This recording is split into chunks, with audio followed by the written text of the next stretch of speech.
इस जमीन पर अब 5 साल तक खेती नहीं होने देंगे हम। लेकिन ठाकुर साहब, ये जमाना वो जमाना नहीं रहा। अब तो गरीब लोग भी जाग गए हैं। गरीबों के जागने से कुछ नहीं होता मिनिस्टर।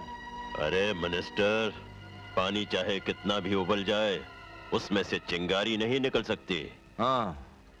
जिस तरह किसानों की मर्जी के खिलाफ हम तुम्हें उनकी वोटें दिलवा सकते हैं, उसी तरह उनकी मर्जी के खिलाफ हम उनकी जमीनें भी ले सकते हैं।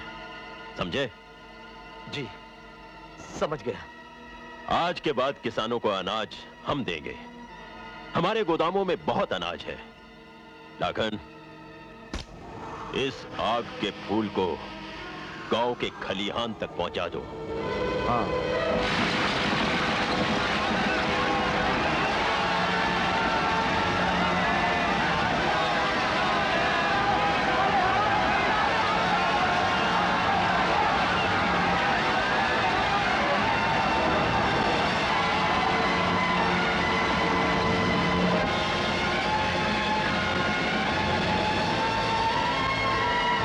सारा खलिहान जलकर राख हो गया।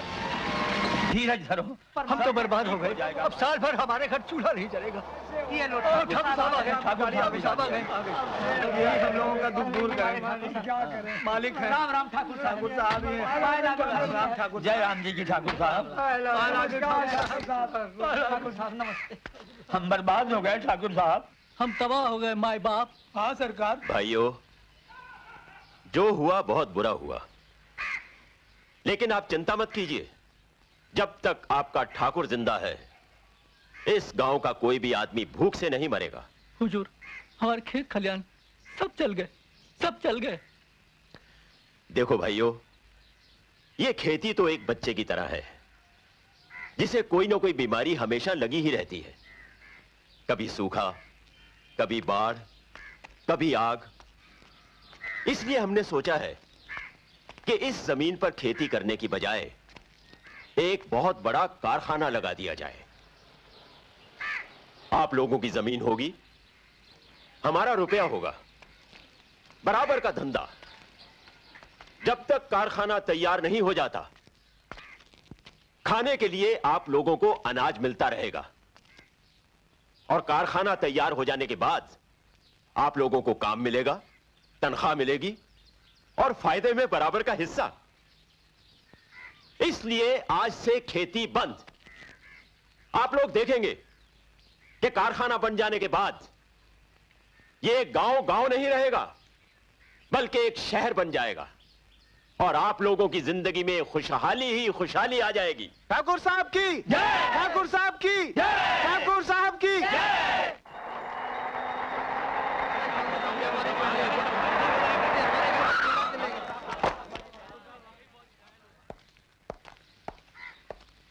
ठाकुर साहब, अनाज ले आया। गांव वालों में बांट दो। जी। ठाकुर साहब, आप ना होते तो हम भूखे मर जाते। हाँ सरकार। मेहरबानी सरकार की। भाई अकेला मिल जाएगा यार, सबको मिलेगा, क्यों चिंता कर रहा है?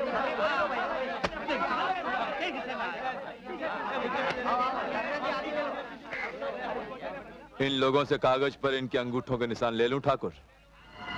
अभी नहीं, पहले इन लोगों को हराम की खाने की आदत पड़ने दो, उसके बाद